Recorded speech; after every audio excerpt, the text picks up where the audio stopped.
It's Wednesday, the 6th day of October 2021. Good evening and welcome to Newswatch on Hope TV, where you look and live. I'm Tess Njenga and my sign language interpreter is Boniface Mureithi. In the course of the bulletin, we will be hosting Director of Safarisha 247 Limited, Mr. Nixon Tora, to discuss Christianity in business and the upcoming CITAM Business Forum. So stick around for that, but first, some of the day's stories. The country has today received an additional 252,000 doses of the Johnson & Johnson COVID-19 vaccines. The single-shot vaccines will accelerate the number of those fully vaccinated, with Kenya hoping to vaccinate at least 10 million adults by December. At the same time, the Ministry of Health has raised concerns with the low uptake of vaccines, especially in counties with large populations, particularly Kakamega, Bungoma, and Homa Bay. The ministry is urging Kenyans to get vaccinated, especially given the predictions of a fifth wave. So far, 4 million doses of assorted vaccines have been administered countrywide. Meanwhile, the Ministry of Health has announced that 130 people have tested positive for COVID-19 from a sample size of 4,869 tested in the last 24 hours. The positivity rate is now at 2.7%. Total confirmed positive cases are 250,510, and cumulative tests so far conducted are 2,586,260. At the same time, 222 people have recovered from the disease, and total COVID-19 recoveries have now hit 243,286.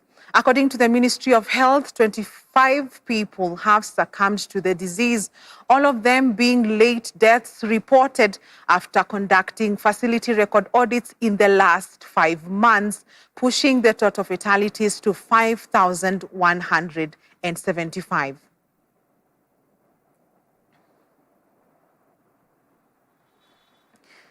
As the mass voter registration enters day 3, low turnout continues to be experienced in most registration centers across the country.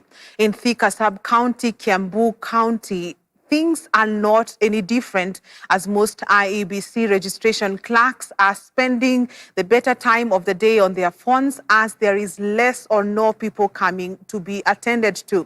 According to Jeremiah Gadeshi, an IEBC official in charge of Thika Township Ward, although people are not largely coming to register, most of those coming are coming without their original identity cards, which is a mandatory requirement for those registering as new voters. So we are urging people wajitokeze, na what we require is only ID. Haukuwa first time voter. Kama uje register ndio unapaswa kuja kuchukua kura. But the challenge which we are getting now, it's most of people want transfers, but the transfers are only to be done from the office. Na most watu wengi wanakuja bila ID, so na kimwambia the requirement anasema anarudia ID atakuja. And especially youth to come out in large numbers and register as new voters, because it is the only way we are going to change the leadership of this country. Lakini tunapokuwa tunaenda tumeona watu wengi hawajajitokeza. Bado ukienda kwa stations watu hawajatokea. Sisi kama watu wa Thika tuko na target ya watu wale tungeomba waje wachukue kura. Tuko na youth wengi sana. Mimi nafanya kazi na education. Na kwa hivyo najua tuko na youth wengi wameniambia hawana kura. Niko na wamama, even young mothers, hawajachukua kura. Nakuja hapa kuwaomba niwaambie kura yako ni muhimu sana.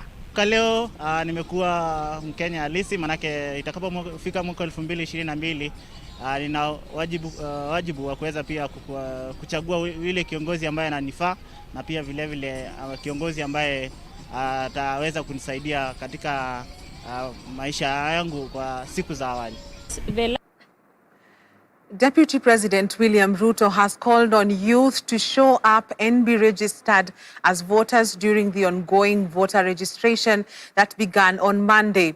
Ruto, who spoke while addressing grassroots leaders in Kilgoris at the same time, said he will be focusing on instituting robust legal and financial policies to foster the growth of micro, small and medium enterprises.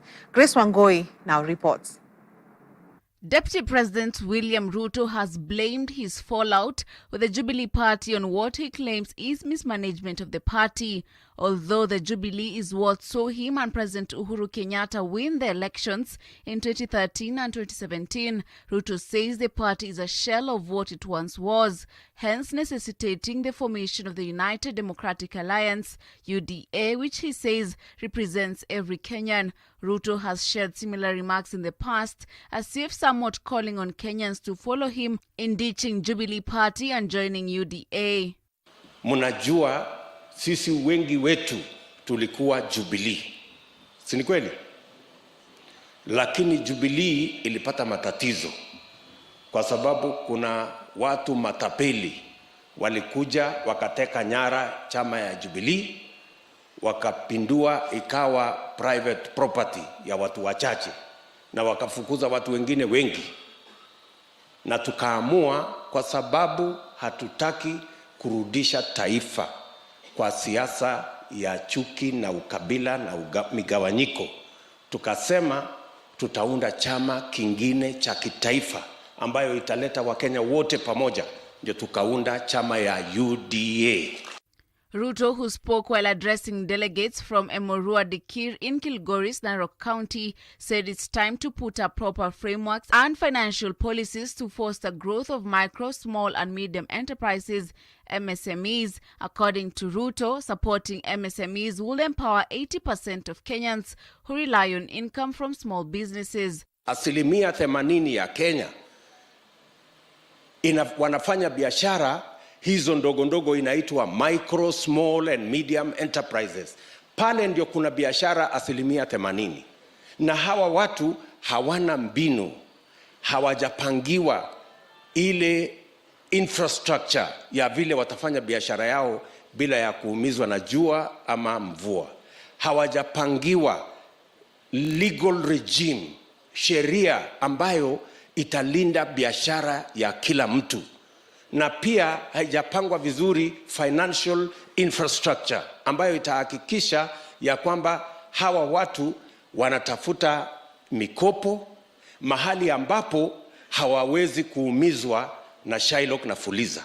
Tunataka mahali ambapo wanaweza kupata mikopo kwa riba ya chini, ndio tupanue biashara ya kila mtu, kwa sababu tukiinua hiyo biashara ya kila mtu tutaanza kufukuza umaskini mashinani. Na tumesema vile vile ya kwamba lazima pia tuwe na mpango ya serikali ya kuinua kilimo.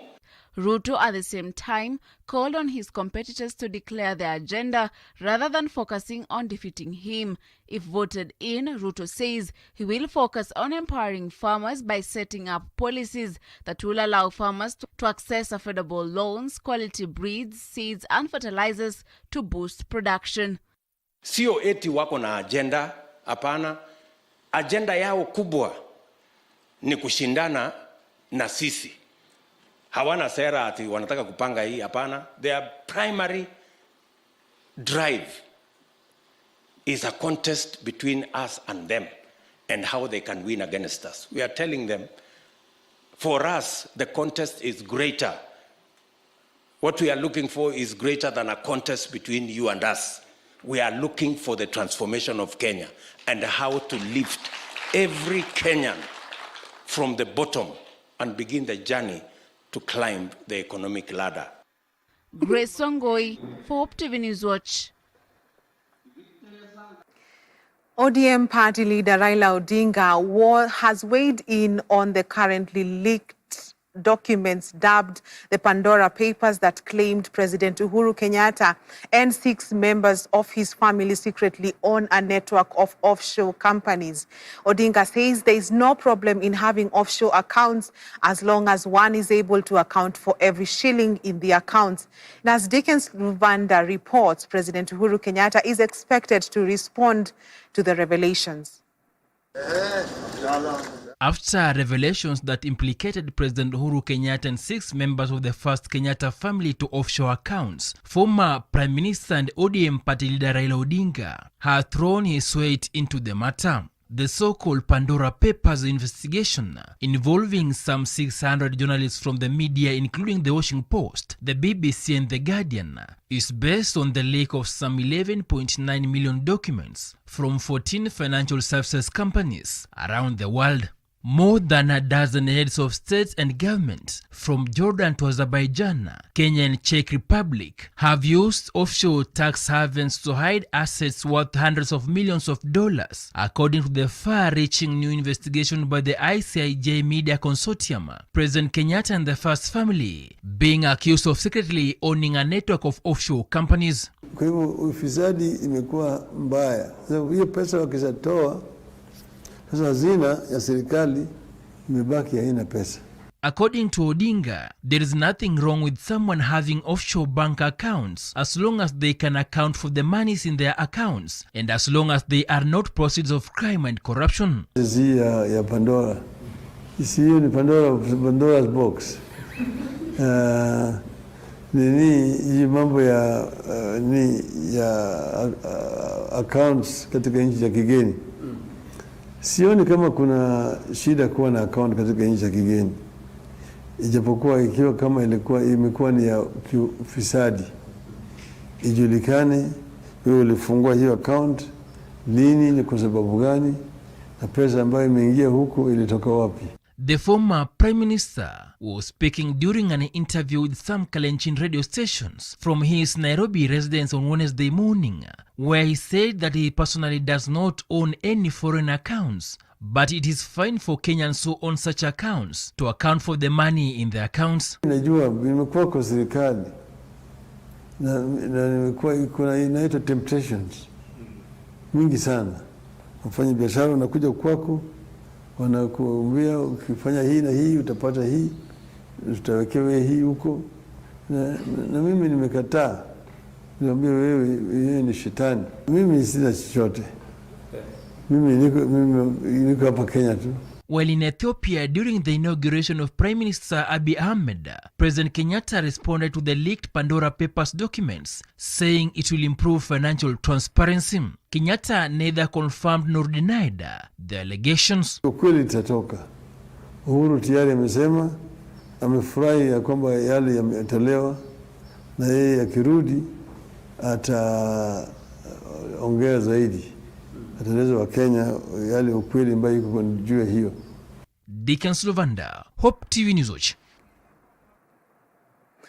Residents of Ngurunga village in Gatanga, Murang'a County are demanding the closure of a local church which does not allow its followers to go to hospital when they fall sick. The residents say a handful of people have lost their lives and they now want the government to take action to avert more deaths. Our reporter Kennedy Kimani now reports. The outcry comes days after Stella Njeri, a 30-year-old woman, died while giving birth in her home earlier in the week. Njeri is said to have developed birth complications, and one of the residents alerted a health officer, who rushed to her rescue and had an ambulance ferry her to Marago Hospital. However, after arrival at the facility, Njeri and her husband remained adamant that she will not be admitted to have a cesarean section delivery as advised by the doctor. Kijiji yote imehuzunika sana sababu ya hii mambo imetendeka. Kifo ya msichana mdogo akienda kupewa mtoto, anaambiwa kulingana na itikadi za dini hastahili kwenda kwa hospitali. Kwa hivyo msichana anafaa kushughulikiwa na daktari, lakini sababu dini imekataa anakufia kwa nyumba. Hypocrisy ya hali ya juu katika kanisa hii dhehebu. Njeri reportedly died soon after getting back home from the hospital. The residents, out of fury, threatened to set their home on fire in show of protest for her death, claiming that this is not the first incident to occur. The founding bishop of this church, his wife and 4 children, died at separate times after failing to seek medical treatment. Hawa watu hawaendagi hospitali, lakini ng'ombe ikigojeka wanaitanga daktari, mbuzi ikigonjeka wanaitanga daktari, tena wanakuanga madaktari wa 7 juu wanawekaga fertilizer mahindi. Kwa nini hawa watu hawaendagi hospitali? Hii kanisa ifungwe, hatutaki kifo ingine huku Idhanga. The residents now want the government to take action against the leaders of the church. Nimesema tu kanisa yenu mimi sikatai muombe, ombeni. Lakini mgonjwa mulete hospitali. Kwa hivyo endeni mkae chini mubadilishe hiyo katiba. Hiyo katiba yenu inasemaga mtu akiwa mgonjwa hawezi enda hospitali, mubadilishe leo. Kwa sababu serikali tutakuwa na nyinyi unyo kwa unyo.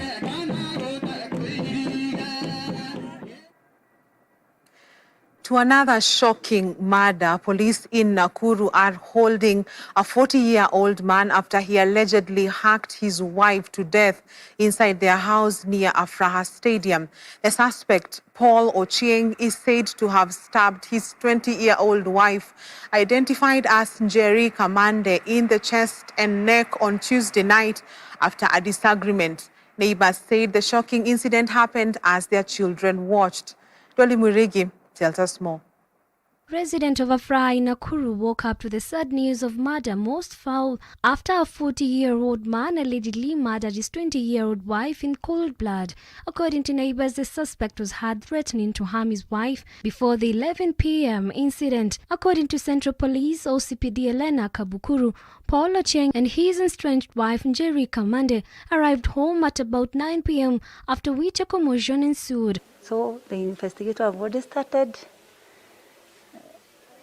and the body have been taken to PGH Hospital Mortuary. The suspect is aged 40 years, and he have been here for a period of only 14 days. They are new to this place. Kabukuru further disclosed that upon realizing the magnitude of his action, the suspect attempted to commit suicide by jumping from the 4th floor of the building where they lived. He was seized by neighbors and handed to the police. We don't solve issues by fighting. There is a way for solving our problems because there is an increase of, especially the youth, the young, trying to fight back. That resorted to the killing. They are supposed even to go to the churches and also to talk to the pastors and to get another way to solve the problem. The couple is said to have moved to the place only 2 weeks ago and have 2 children together. Police found a knife believed to have been used during the attack. Njeri's body was taken to the morgue while Ochieng is receiving treatment in hospital pending investigation. Cases of domestic violence leading to deaths have been on the rise in the country, and Nakuru OCPD is urging all embroiled in differences to seek alternative peace resolutions. Dolly Murigi for Hope TV Newswatch.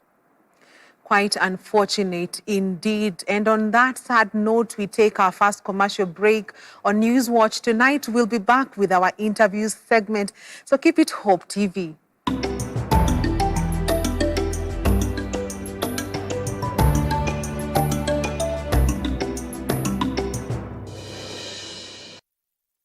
Our world needs humble, confident, bold, and integrity-infused leaders.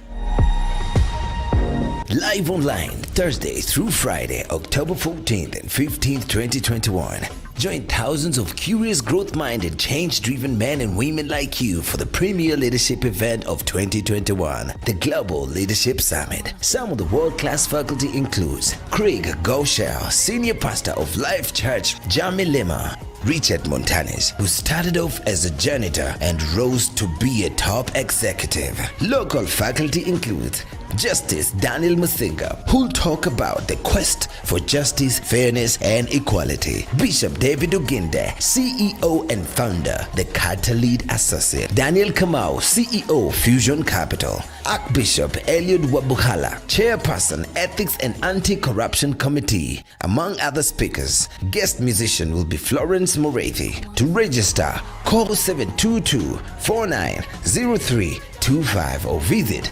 www.kenyaleadership.org. Everyone wins when a leader gets better.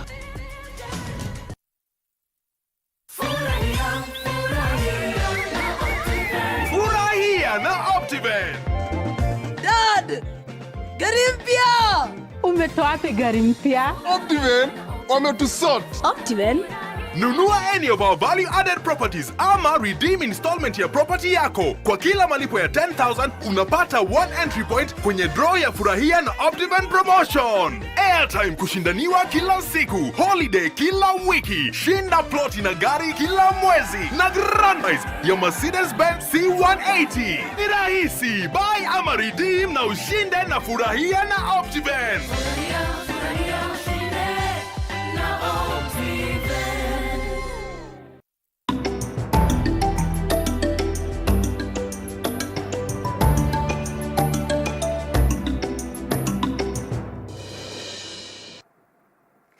A very warm welcome back to Newswatch tonight. It is now our interview segment, and tonight we are hosting Safirisha 247 Limited, Mr. Nixon Tora, that is the director of Safirisha 247. He's also the chairman of CITAM Business Forum, current chapter and member of CBF Global Committee. Before we talk about the business forum, CITAM Business Forum, Mr. Nixon, what's your take on the Pandora Papers? There's a fuss about offshore accounts. What's your take on it? First, thank you for having me on the show. I really appreciate it. You're welcome. It's an interesting story that is unfolding, and someone was telling us that it probably took about 10 years to come up with this list, and I think someone has invested heavily to get the data and the details. But maybe I will comment about the offshore accounts, I think, which is a big issue, and even as you've shared in the news. Having an offshore account is a common business practice, especially if you look at guys in the US or the UK. They would want to put their money where they feel probably there's less tax or there's less of a hassle of moving funds, or business partnerships where people have vested interests that for easy movement of money, especially in the season where moving forex was hard. So having a business offshore account, I think, is normal business practice that is common in many places. What I would have a contention with is if someone in public service or in government was holding an offshore account, because the law is very clear that you're not allowed to have an offshore account, because this was a law that was put there clearly with the intention of preventing government officials or people in public office from diverting money to those accounts. And secondly, I would say that with offshore accounts, we know when you're a public officer, there's the declaration of your wealth. So that will tell you if does one own an account or not. That is one of the requirements that you have to undertake when you're going to public office. Yeah, so offshore accounts are good, but the problem will come in when you probably divert money that is been gotten illegally to place it into that account. Then there is a crime. Okay, let's talk about the crisis of values in the marketplace. When it comes to values as a Christian, the question that comes in mind is, how do we make profit and maintain our integrity? How do we raise the value of integrity in the marketplace, but still at the same time make profit? Thank you, Tess. I mean, that's a question that comes many times.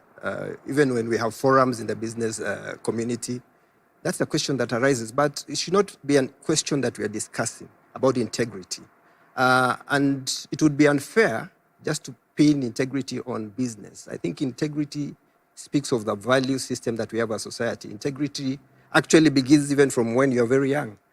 Integrity is instilled even through the education system.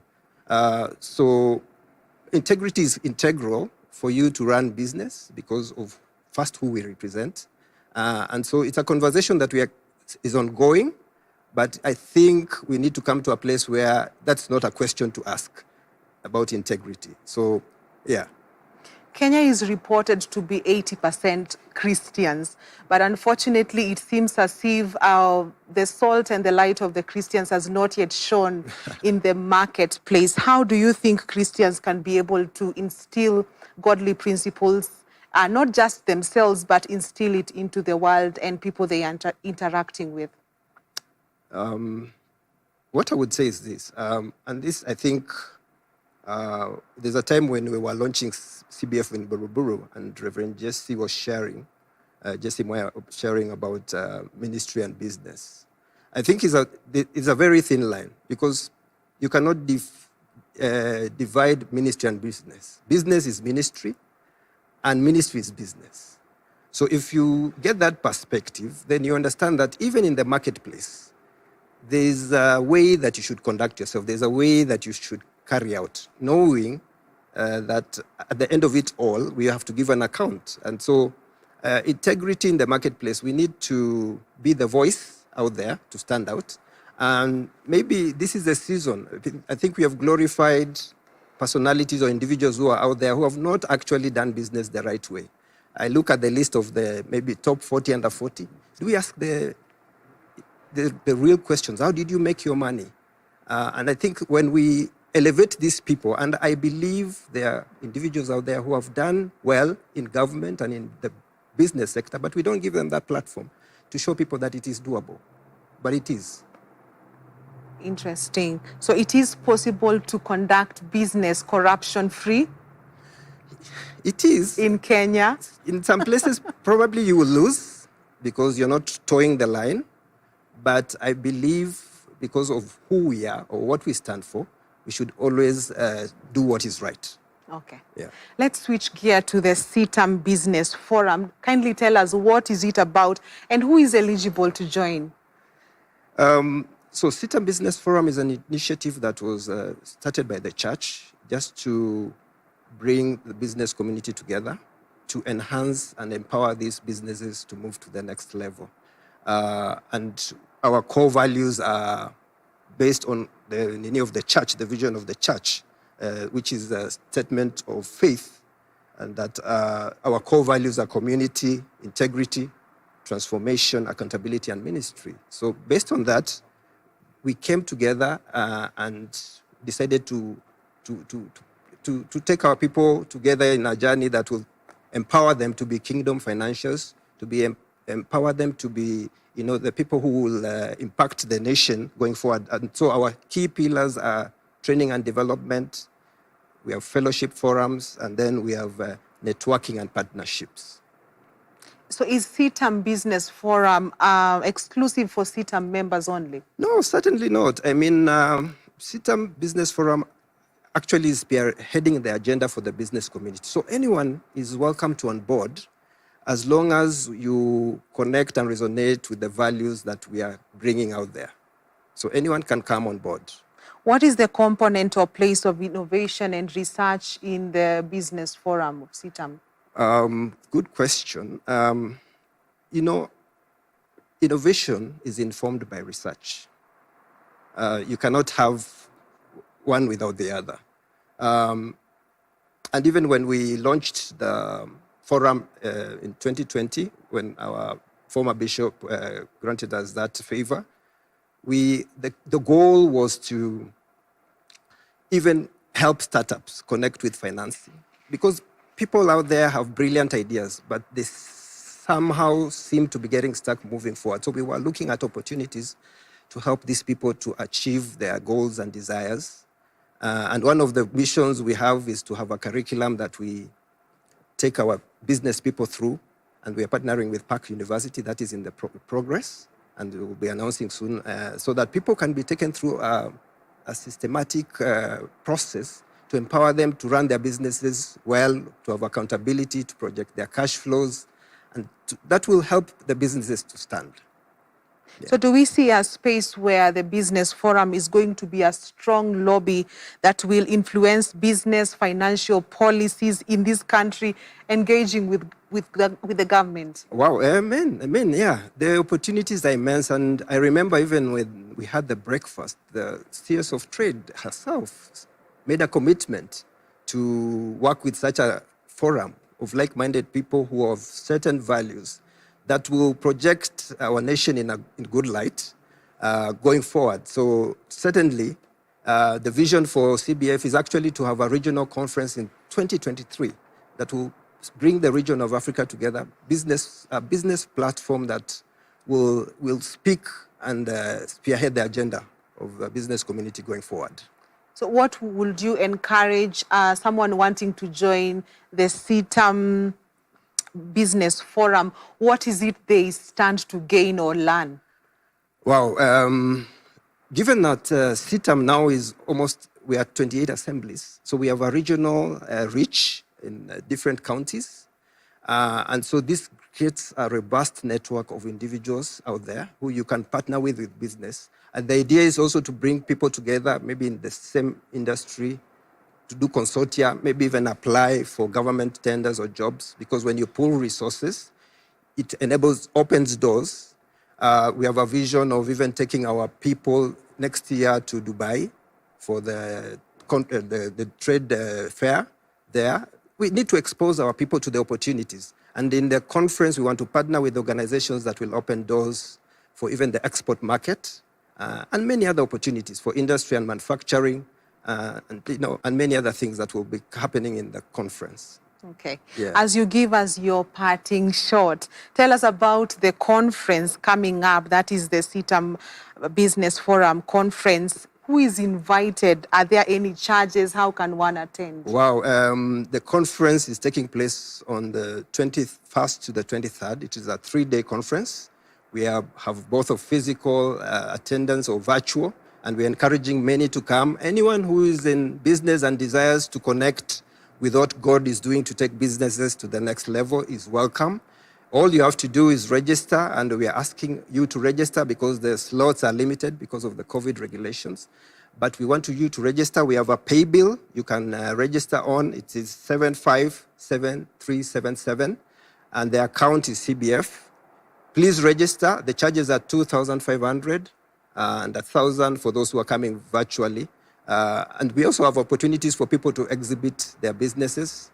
Please log into our website where you get all the information you need, who will be speaking at the conference, rich speakers with good experience that will be able to grow you and just inspire your businesses and just network also with God's people from different regions. CITAM is also global. We're in Namibia, we're in Romania. So these are people who will be plugging in. And so as the Lord leads, the opportunities will be available. So you go to cbf.citam.org and just log in and register. You'll get everything that you need there, even the contact to our secretariat. Parting shot on Christianity and business? My parting shot is being in business maybe for the past 25 years. I think with the COVID season that has come, I think God has shaken some foundations. And I feel is a season that the Christian or the people in business who are the faith should position themselves to tap into the doors that God has opened. And with the government now leveling the playing field with the tax laws and tax collection, it's giving us an opportunity to compete by going out there and engaging in business because we are doing it the right way. Let's set the tone and the pace because we can no longer take a bad seat and then complain. But if we come together, we are able to have a voice, even to set our agenda with the government going forward. Thank you so much, Director of Safirisha 247 Limited, Mr. Nixon Tora. You are also the Chairman of CITAM Business Forum current chapter. That is where we conclude our interview segment for tonight. We take a short break. We'll be back with much more news.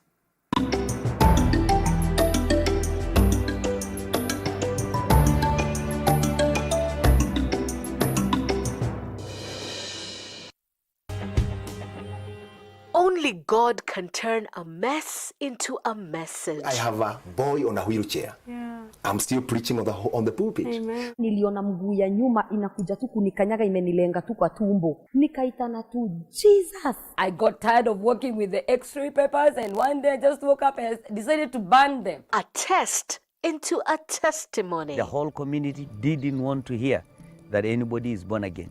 Excommunicated straight.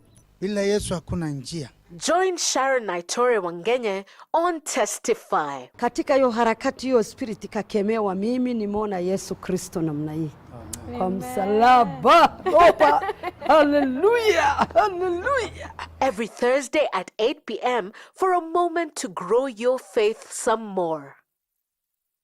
Hope TV is where you look and live, with an excellent selection of the best Christian programming consisting of local and international content, of inspirational stories, talk shows, Bible commentary, youth, health shows, children entertainment, contemporary gospel music, extended times of worship, live broadcast, news, movies, drama, Christian ministry programs, and so much more.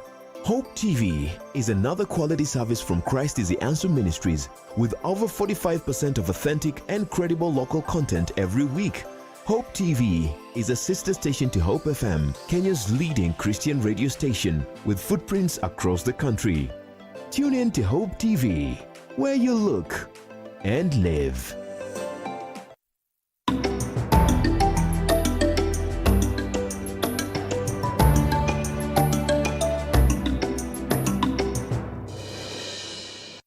A very warm welcome back. Let's continue with the day's stories as Kenya joins the rest of the world in marking the World Cerebral Palsy Day.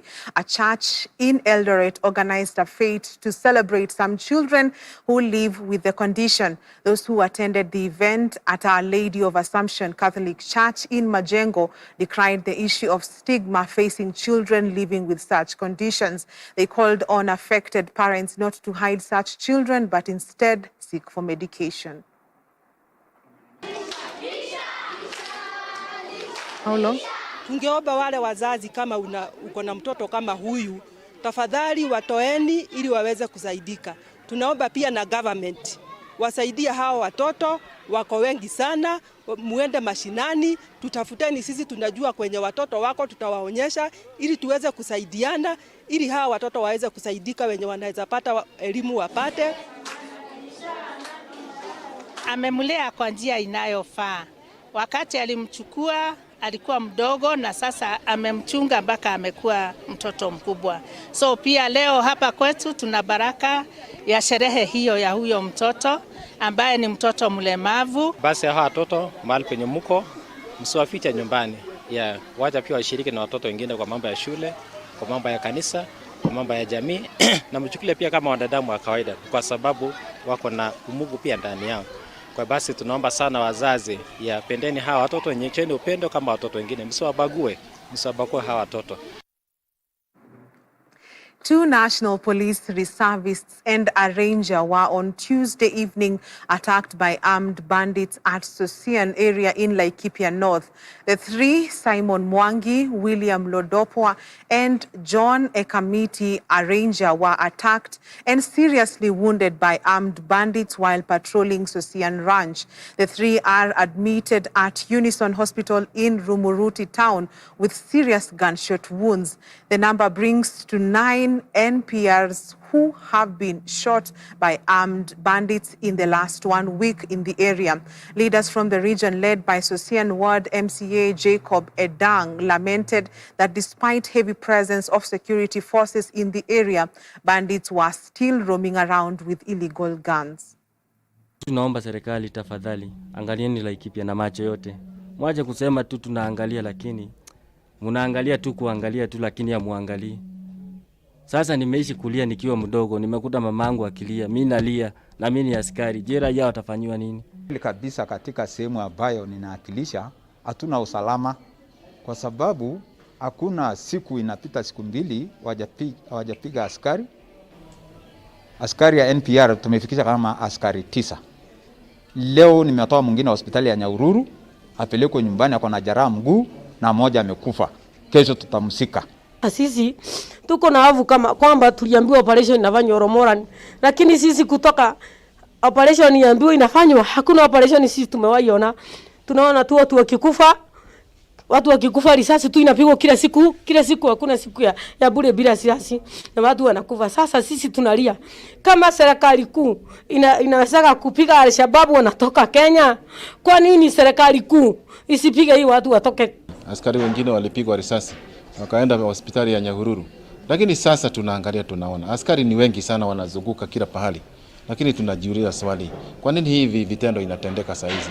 Tunataka Mheshimiwa Matiang'i atoe oda hawa majangili wote warokotwe, na commissioner wa polisi hata aje hapa aone vile mambo inaendelea hapa, kwa sababu sasa hatuwezi kuendelea namna hii. Watu wanaishi na wasiwasi, wamama wanakuwa na pressure, wengine wanazaa hata watoto hawajafika. Unasikia hii premature birth. This is very bad indeed. Kweli tumekuwa target sana na hawa wafamizi, kwa sababu KPR wanafanya kazi mzuri sana sana area ya Laikipia West, na hata ukiangalia wakati ile mbele tulikuwa na KPR kila mahali, ilikuwa usalama iko, lakini saa hizi tumekuwa target sana kwa sababu tumekuwa wachache sana, na sasa unakuta vile tumezuia hata mpaka mambo ya wizi kwa sana kwa hii maranjas, kwa hata mpaka kwa community, kwa sababu hata sasa hivi tunafanya kwa area maranjas, lakini tunatoka hata nje kusaidia hata mpaka community. Sasa ndio unakuta hiyo maadui wanaenda kwa kila njia, tukikutana naye mahali ni sisi wanatafuta tu usiku na mchana kila wakati. The University of Embu has celebrated its 5th charter anniversary with a call to the government to increase funding for universities in order to bail them out of financial messes that they majorly face.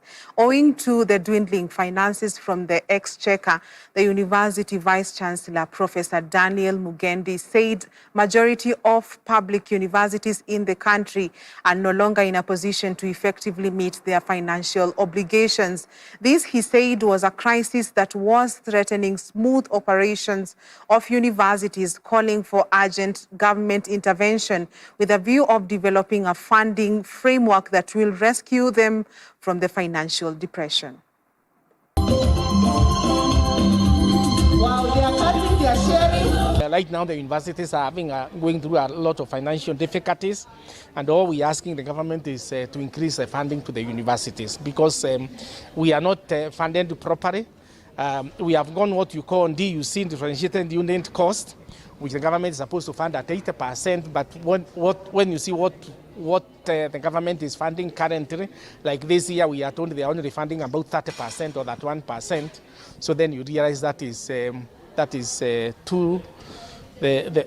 that percentage is too small, and therefore if then we have to give the quality education and quality services that we require, then the government has to increase the funding.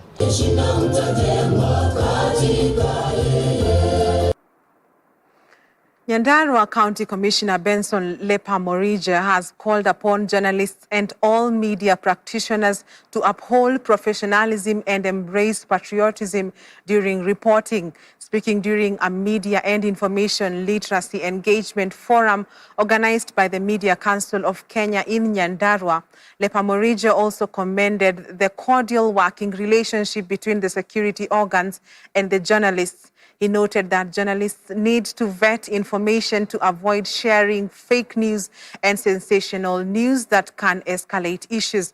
On her part, Media Council Manager for Press Freedom, Safety and Advocacy, Dinah Ondari, urged journalists to embrace the highest level of professional mechanisms and give accurate information while reporting.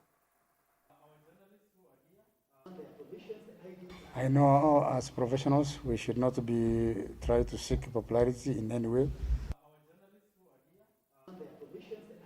I know as professionals we should not be try to seek popularity in any way.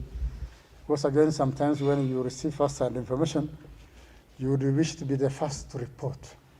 But sometimes reporting fast before ascertaining the accuracy of the same information might not be the best practice. It's good because there are those who would want to seek admiration, would wish to pass that first-hand information. That sometimes could be psychological. So it's always good to make sure whatever you are reporting is accurate and has been ascertained beyond any reasonable doubts. Baraza la vyombo vya habari liko na project na zinaendelea kuanzia corona 2026 last year. Waandishi wa habari ambao walipitia challenges za corona, kuna wale wamekuwa security incident. Tuko na mradi ambao tunalipia psychological counseling for journalists. Sasa ukiwa tu unataka usaidizi, chukua simu wakati wote, upige simu katika through Karanja ama mimi ama whoever, tuta organize. Marches kura ziko August next year, but Kenya mmeona campaigns zimeanza full throttle. Marches they are illegal but they are already started. Sasa tuko na kazi waandishi wa habari. Tuko na conflict, lakini wakati huu pia lazima tuelekeze hizi trainings. Tunaanza Media Council itaanza pamoja na tutakuja huku tutawatrain na retraining and training gumzo ili tuweze kureport hii election related matters in a way that inasaidia Wakenya ku make the right decisions. Tutakuwa waandishi tumefanya kazi kama tutaweza kupatia wananchi information kuliko on candidates, on parties ambazo they provide the best for them as leaders. Tutakuwa tumefanya kazi yetu. Kwa hivyo tuko na jukumu kubwa kwa civic education. Let's take our last commercial break on News Watch. Tonight we'll be back with business and sports.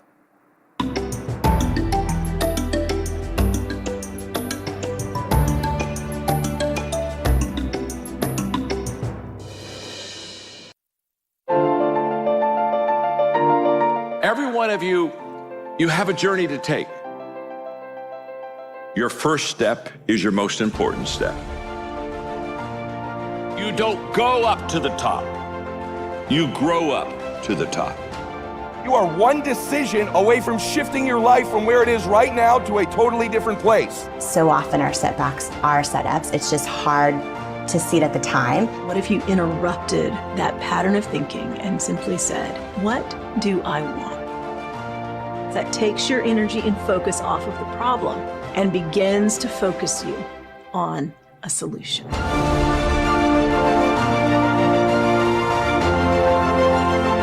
Success is a series of steps, not one giant leap. Commitment will get us to the starting line. Consistency will get you to the finish line.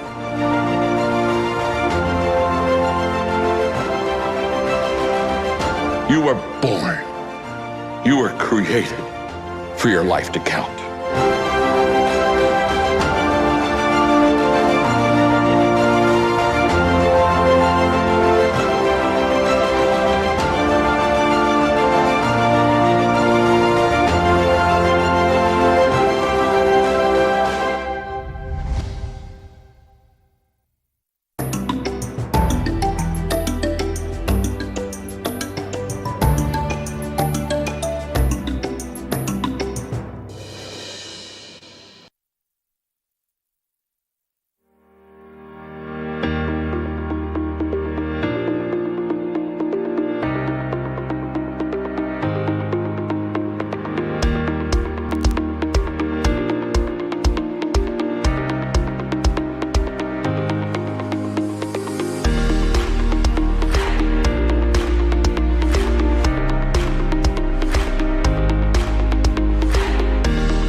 Let's continue with business. Over 56 groups from Taita Taveta County are set to benefit with free indigenous chicken from Kenya Climate Smart Agriculture Project that's being implemented in partnership with the county government of Taita Taveta and the Kenya Agriculture and Livestock Research Organization. Speaking when he officiated phase 2 of the distribution of 4,691-month-old improved kienyeji chicks to farmers in Mwatate Sub-County, County Executive Committee member for Agriculture, Livestock, Fisheries and Irrigation, Davis Mwangoma, said over 12 million Kenya shillings will be used in distributing over 33,000 chicks to self-help groups drawn from the country's 6 wards under the project. niko na uhakika kitambo miaka miwili ifike, tutakuwa na mbuzi wengi, tutakuwa na kuku wengi, tutakuwa tumejidevelop. Tuko na uhakika kwamba tunaweza tukafuatilia hii mradi na tuhakikisha kwamba watu wamepatiwa kuku na kweli kuku zinazaa. Na nimeona tumepitia pale lingine watu wamepata mayai, si ati hadithi. Watu wako na wameanza kubadilisha, wanaweza kauza. Kwa hivyo kitu ambacho tunataka baada ya miaka fulani, hii project hiyo sustainable ikiisha, watu wanaweza, maisha yao yanaweza ikabadilika. Hii women group inaweza ikabadilika maisha yao, na kaunti mzima inaweza ikajitegemea kwa chakula. Tunataka mufanye ukulima kama biashara. Kitu ya kwanza ni food security. Mutakuwa na chakula. Protein ni muhimu sana. Kwa nyumba, kama unaweza patia mtoto mayai hiyo yai moja, hata siku 3 tu kwa wiki, atakuwa amepata protein ya kutosha, hatakuwa na stunted growth. Si mnaona saa ingine watoto wenye wapati, unaona wako wadogo tu kila wakati, na inatakikana wakue. Na tena brain itadevelop vizuri. Mayai tu ukipatiana ya kutosha kwa mtoto. Mambo ya pili, employment. Vikundi hapa, kuna wengine wenye wako kwa employment, wengine hawana kazi. Hii ni kazi mumeletewa.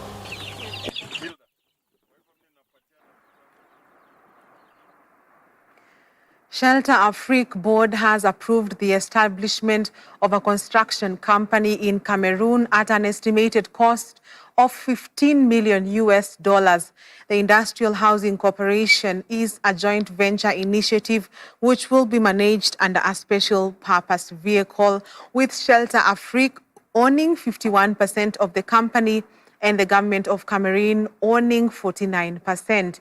Chimponda noted that the facility was in line with the Shelter Afrique's board-approved product lines and business strategy.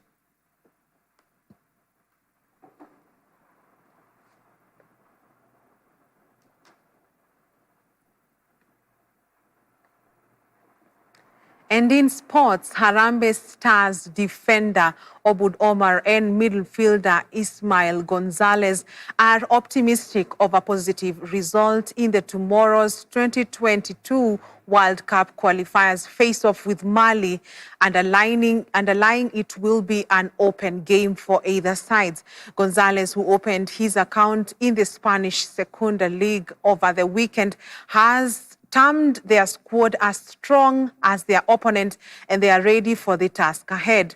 In the latest global FIFA rankings, Kenya is at position 102, while Mali are at 61. Kenya will tackle Mali tomorrow at 10 p.m. with the return leg awaiting them 3 days later in Nairobi. In another Group E match tomorrow, Rwanda's Amavumbi Stars will host Uganda from 7 p.m. Go back. Come, Farouk, come. Yeah, and I believe everything is possible in football because, I mean, in sport, huwezi jua what happens in the next minute. So you can take chances with it. So to me, everything is possible. I mean, the speculations, them being stronger than us, maybe it's true, maybe not, but I mean, in the field it's 11 players and we bring our own qualities now.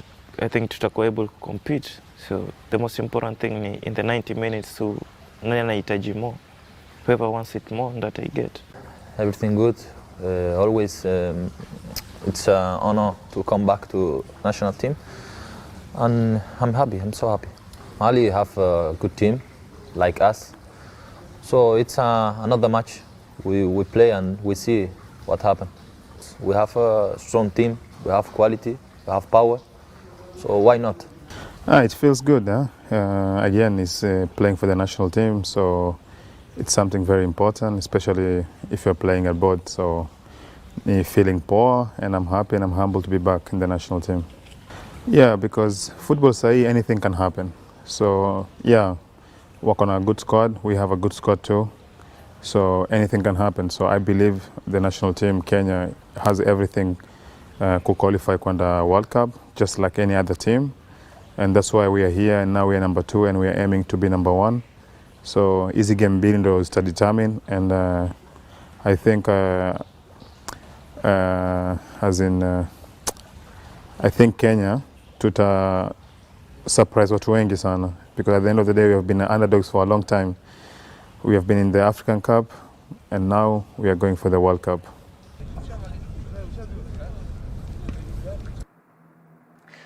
World Marathon champion Ruth Chepngetich will be the star attraction during this weekend's Chicago Marathon. Chepngetich will be seeking to bounce back after a dismal show at the Tokyo Olympics in August, where she failed to finish in a race won by Perez Chepchirchir in the sweltering heat in Sapporo in Japan. Chepngetich will be making her debut on United States soil and is excited. The world marathon champion holds a personal best time of 2 hours, 17 minutes and 8 seconds, making her the 4th fastest woman in history. The 27-year-old will be up against Sarah Hall of the USA, Emma Bates, Lindsay Flanagan, and USA's Kira D'Amato.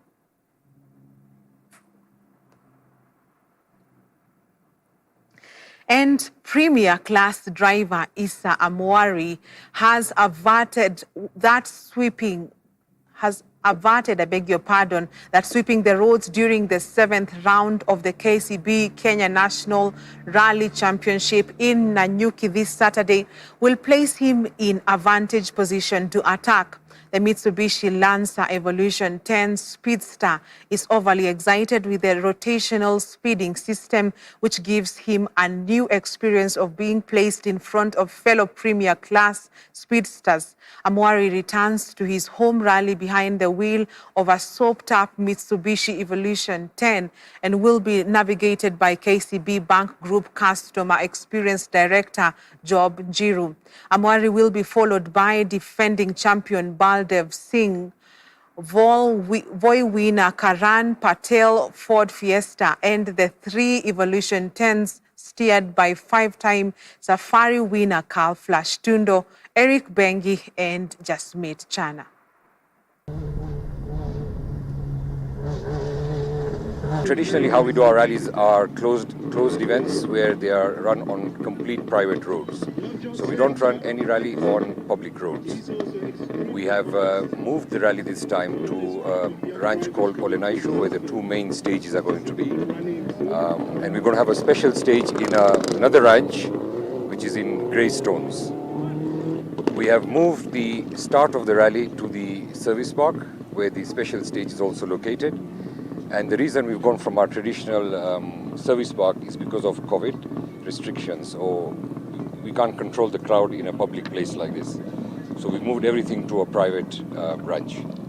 So we're going to run 3 stages. We're going to have 2 stages in Olenaishu, and we're going to have then the special stage, which is also the power stage, will be in Greystones.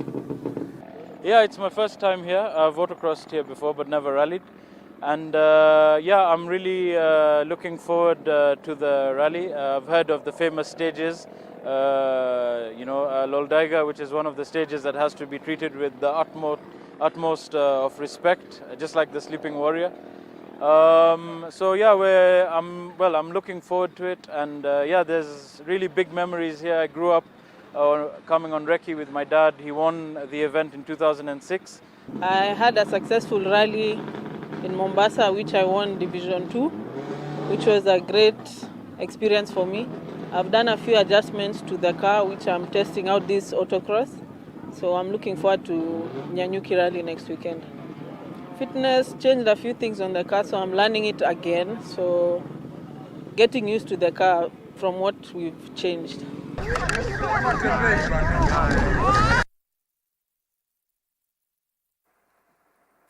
And that's where we wrap up Newswatch tonight.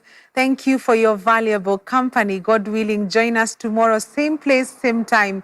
I'm Tess Njenga, and my sign language interpreter is Boniface Muredi. Have a good night and be blessed. We leave you with the weather forecast.